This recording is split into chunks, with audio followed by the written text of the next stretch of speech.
let's go to another one. And now this is a real telltale. And it's the Challenger explosion and the deaths of all of those people that are somehow have identical twins that never spoke at their funerals. That's the big one. If these people truly did have identical twins that are, doctors and lawyers and teachers all over the country that look identical because they're identical twins, why didn't any of these people speak, give the eulogy, anything at their funerals? But they're still alive today. Think about that. Wow, that is such a brilliant... Right? I've never made a video. That is such a brilliant observation, Richie. Oh, my goodness. Not one of them. That's the story. They have the same names. They have the same facial features, the same space between their bridge of their nose, their eyebrows, the same hair, the same everything. These are identical twins, mind you. The bond between them is closer than any other humans on the planet, but yet not one of those identical twins showed up to give a eulogy or even say a prayer. Truth has nothing to do with the number of people who are convinced of it.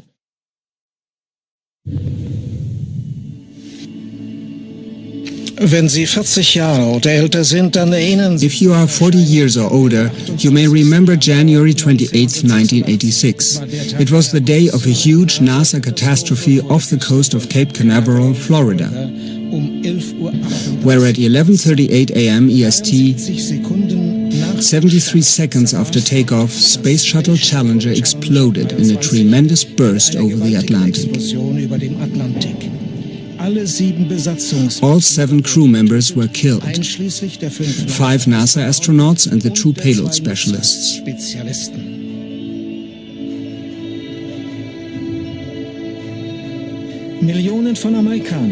Millions of Americans, 17% of the total population, were watching the launch live on TV due to payload specialist 𝗦𝗵𝗿𝗶, the first teacher in space. The media coverage of the explosion was extensive. The study reveals that 85% of the Americans questioned had heard of the accident within the hour. The whole world was in a state of shock, and the whole world mourned and took part in the funerals of the Space Shuttle victims. The failure of an O-ring gasket of the right-hand side solid fuel booster was the cause of the explosion. The shuttle did not dispose of an ejector seat system, and the impact on the ocean surface was too severe for anyone to survive. The catastrophe led to a 32-month pause in the NASA shuttle program, and by appointment of President Ronald Reagan, the Rogers Commission was created, a special committee to investigate the accident.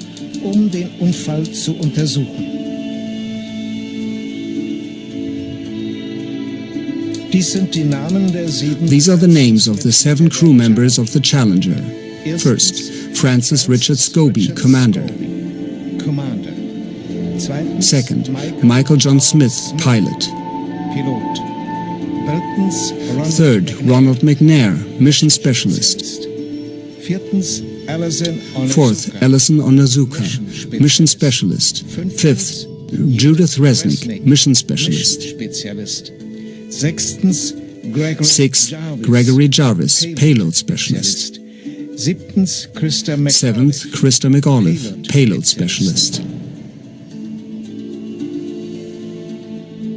And now, the unbelievable. A well-known proverb says, if something looks like a duck, sounds like a duck, and behaves like a duck, then it probably is a duck.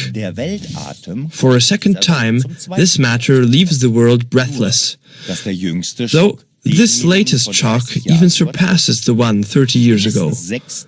At least 6 of the 7 Challenger crew members are supposed to be alive still.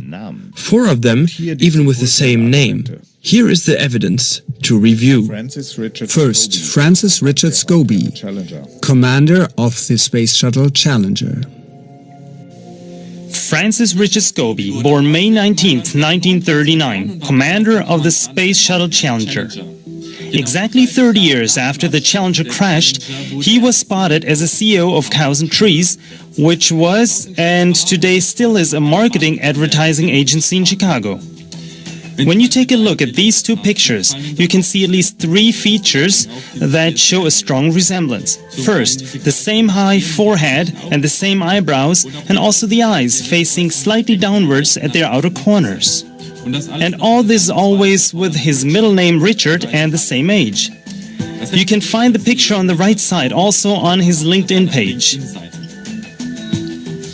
When visiting the Cows and Trees website, which I've opened here, you come across an animation with a rocket-driven cow. And the dust swirled around forms the number 6. The whole thing reminds strongly the Space Shuttle Challenger on TV when it exploded in midair. Just how black would such a humor be? Second, Michael J. Smith, pilot of the Challenger.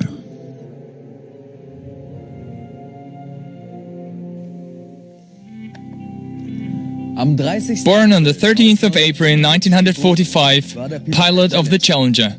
Michael J. Smith, 41 years old when he lost his life 30 years ago because of the explosion. The man on the picture to the right also bears the name Michael John Smith, and he's exactly 30 years older now. The resemblance with the astronaut Michael John Smith is striking. The same horizontal eyebrows, the same grey-blue eyes, the same vertical indentation on the tip of his nose. We are talking of an emeritus professor for industry and system engineering at the University of Wisconsin-Madison. Michael John Smith's email address is mjsmith@k.wisc.edu. Third, Ronald McNair, mission specialist of the Challenger. Born on October 21, 1950, Ronald McNair was the second Afro-American astronaut with a doctor's degree in physics. The 66-year-old Carl McNair on the right looks just as Ronald would look today. One day, this fact attracted the attention of some American citizens. When addressing him about the astonishing resemblance, it is said that he responded spontaneously that he was the twin brother of the killed astronaut. As the resemblance was more than striking in every aspect, some fellow citizens began to doubt this assertion. Because they did not just want to put out empty allegations, they began to investigate. Previously, it was not known that the late Ronald McNair had a twin brother. However, there was a lot to discover about Carl McNair. For example, that he is an author, an educational consultant, and an inspired speaker. That he is the founder and retired president of the Ronald E. McNair Foundation, which he had established in honor of his deceased brother. One detail, however, could not be clarified at the time of that investigation. There are no indications for a twin brother of Ronald McNair named Carl from before 1986. Here's the report of the research of a free journalist. On Ancestry.com, I have performed a search for a Carl McNair, who claims to be the brother of the astronaut Ronald McNair. Carl S. McNair's LinkedIn page mentions December 16th as his birthday. On Wikipedia, Ronald McNair's parents are Carl C. and Pearl M. McNair. So I searched Ancestry.com for any birth or baptism records for a Carl McNair born on December 16th, whose father is Carl McNair and Pearl McNair, his mother. Search results. In the birth certificates of Texas between 1903 and 1932, there's only the record of Herschel John McNair, born on October 12th in Rosewood, Upshur, whose father's name was William McNair and his mother's was Pearl McNair. In other words, according to Ancestry.com, there's no Carl McNair, brother of Ronald McNair. Here's the screenshot of the respective page of Ancestry.com with a timestamp in the lower right-hand corner. 10:18 a.m. on 5th of September 2015, circled in red. Just to make sure, I redid the search for Carl McNair. This time I have limited the search to Carl McNair with a father named McNair and a mother called Pearl. I found no Carl McNair, whose father's last name was McNair and whose mother's first name was Pearl.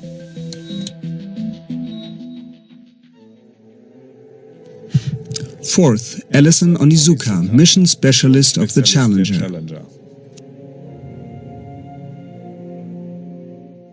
Another mission specialist of the Challenger, Alison Onizuka, was the first Japanese-American astronaut. He too was supposed to have shown up in public after the Challenger catastrophe. When asked how on earth he could still be alive, he supposedly defended himself, pretending to be Claude, the twin brother of the deceased astronaut Alison Onizuka. As his assertion was not seen to be credible, some fellow citizens set out for research about a twin brother of the astronaut. The astronaut Alison Onizuka was born in Hawaii on the 24th of June. At the time of that research, there was no birth register containing a twin brother Claude. Claude allegedly claimed to be the younger brother of Alison Onizuka. If Alison was still alive today, he would look exactly like his younger brother Claude on this picture. The same eyebrows, same eyes, same crow's feet wrinkles, same nose, even the same hair parting. Claude Onizuka is a board member of the Department of Liquor Control, County of Hawaii, Hilo, Hawaii. Resulting from another more extensive research by an eyewitness. I also asked Ancestry.com to search for the birth records of a Claude Onizuka, the alleged brother of the astronaut Alison Onizuka. According to Wikipedia's entry on Alison Onizuka, his father was the late lamented Masamitsu Onizuka. His mother is Mitsu Onizuka. Result of the search: your search for Claude Onizuka returned 0 good matches. Here's the screenshot of the birth register.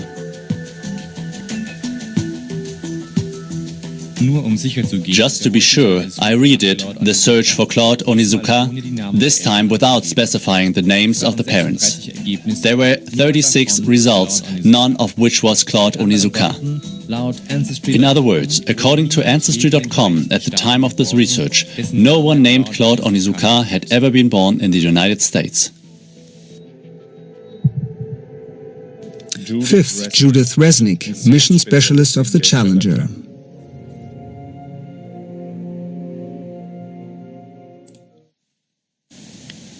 Judith Arlene Resnick, born on April 5, 1949. What of importance can be said about her? With a PhD in electrical engineering, she was a mission specialist of the Challenger. She was the second female American astronaut and the first Jewish American astronaut to fly in space.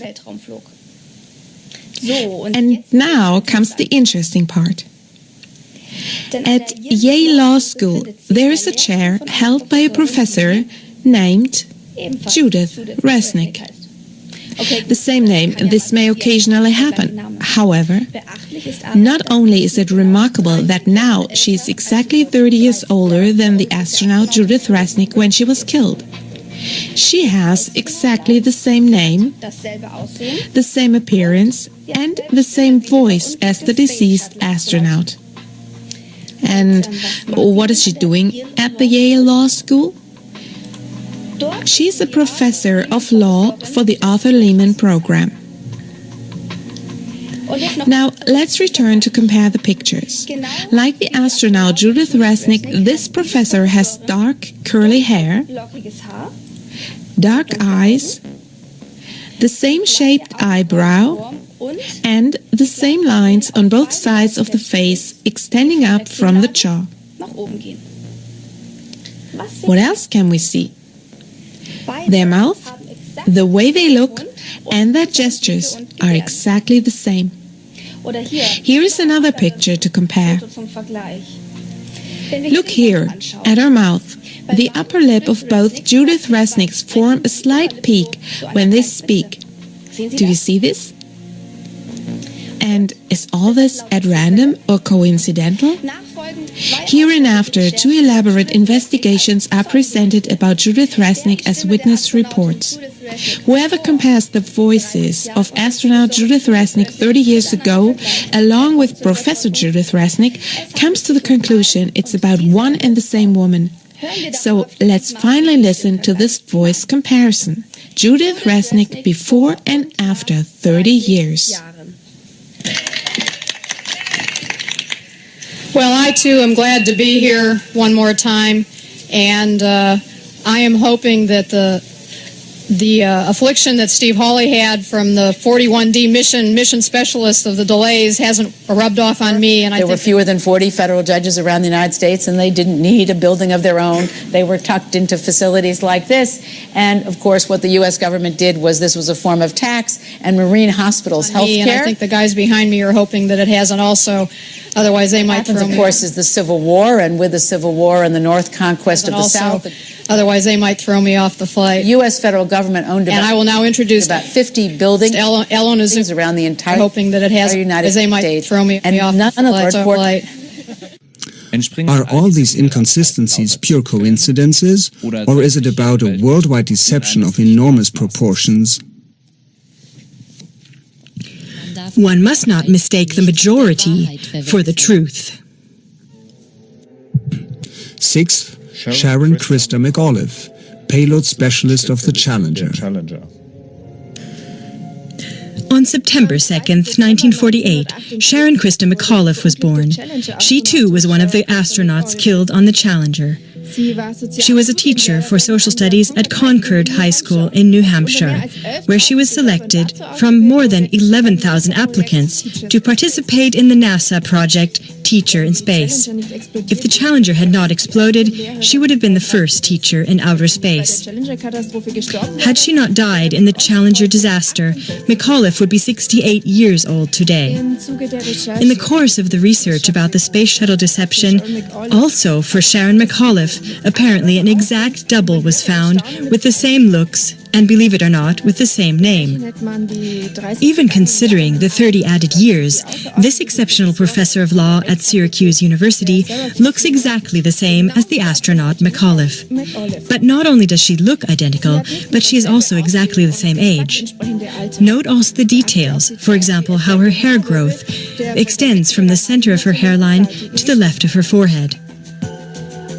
The same lawyer, Sharon A. McAuliffe, who works for Syracuse Law School in New York State, is also a cousin of Virginia's governor, Terry McAuliffe. And he, in turn, had supported the re-election of Clinton and the election of his wife, Hillary, as her campaign chairman. Furthermore, he stood up for the support of NASA, in particular for the matter of the rocket launching site on Wallops Island, Virginia, in the Atlantic Ocean. In all these researches, it is important to state that it would be one thing if a single crew member of the Challenger would resemble to a person still alive. That could be dismissed as a mere coincidence. But it is quite a different thing if 6 members from one and the same Challenger crew have a look-alike, living in one and the same country, and in not less than 4 cases even have the same name. The rough guess of a physics teacher is summarizing this probability with the following figures and illustrations. By using a binomial distribution, one can ascertain how likely it is that an event with this probability occurs 4 times within 10 years. Roughly guessed, this leads to a probability of about 10 raised to the power of minus 160. For comparison, the probability of being hit from space debris is indicated by computing experts with a probability of about 6 times 10 raised to the power of minus 13. So it is more likely to be hit by some comet fragments 7 times in your life than such a collection of lookalikes would come about. But probably this figure is even much higher.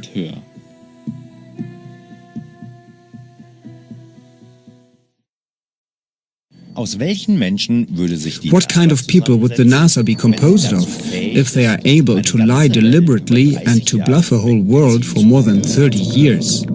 After all, the NASA is an institution which is devouring multi-digit billion-dollar amounts of tax money and private donations every year. What does it mean if not less than 4 elite universities would be involved only in the worldwide space shuttle fraud? The following questions must be absolutely clarified. Who else could be involved into this fraud? Considering all the astronauts presumed dead would then be found as lawyers, jurists, financial experts, etc. So if the entire NASA, astronauts and professors of law, in other words, elite instructors, of teachers, etc., would be involved in a global fraud, who else in addition to that? Where's the seventh astronaut, Gregory Jarvis? Is he still alive? For the clarification of all these endless questions, humanity depends upon its own help. Whoever is capable to help is welcome to participate in the clarification of all the problems addressed in this film. According to eyewitness reports from NASA insiders, the NASA did not only lie in some ways, but in every way. A NASA insider reveals. When I was talking with the gentleman from Belcom, and we were discussing the lie, everything he was telling me was different from what we were being told was the truth. And at one point I asked him, I said, man, you guys, you lied about a lot, didn't you? And instantly he said, no, we didn't lie about certain things. We lied about everything. None of it was true. Repeatedly in their advertisement films, NASA boasted that their space flights created jobs, first of all in the industry. But now the most urgent question is this: which jobs in exactly which industry?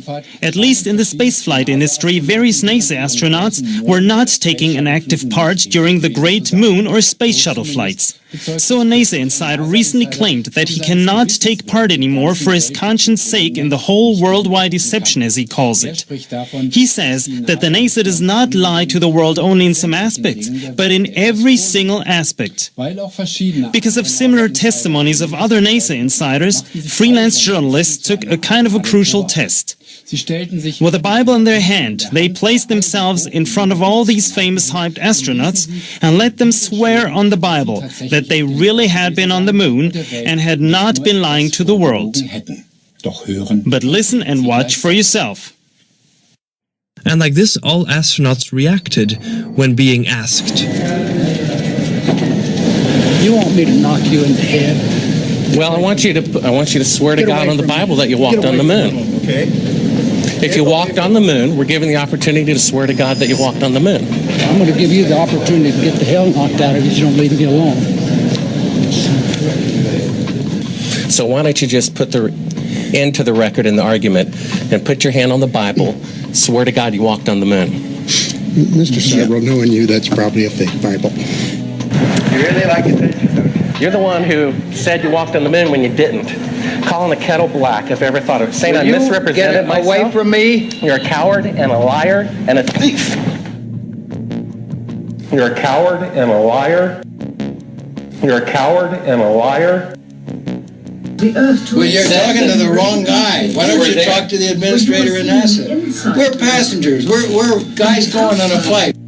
I don't hit people, but you're going to be on the deck unless you get I'm heading out. I appreciate it. And get the hell out of the black house. Well, take your stuff and get the fuck out. Why don't you quote me and say it's bullshit? When the shadow's in the wrong place, I don't give a damn about all that shit. It's full of shit. Of lunar orbit being falsified. Being falsified? Correct. We've got an unedited tape from a source at the Johnson Space Center. That's totally nonsense.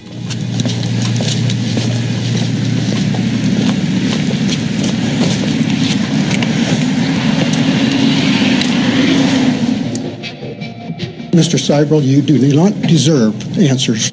If you show this publicly, you're open for a lawsuit. Okay? Why has nobody been to the moon in such a long time? That's not an 8-year-old's question. That's my question. I want to know, but I think I know. Because we didn't go there, and that's the way it happened. And if it didn't happen, it's nice to know why it didn't happen. So in the future, if we want to keep doing something, we need to know why something stopped in the past that we wanted to keep it going. We didn't go there, and that's the way it happened.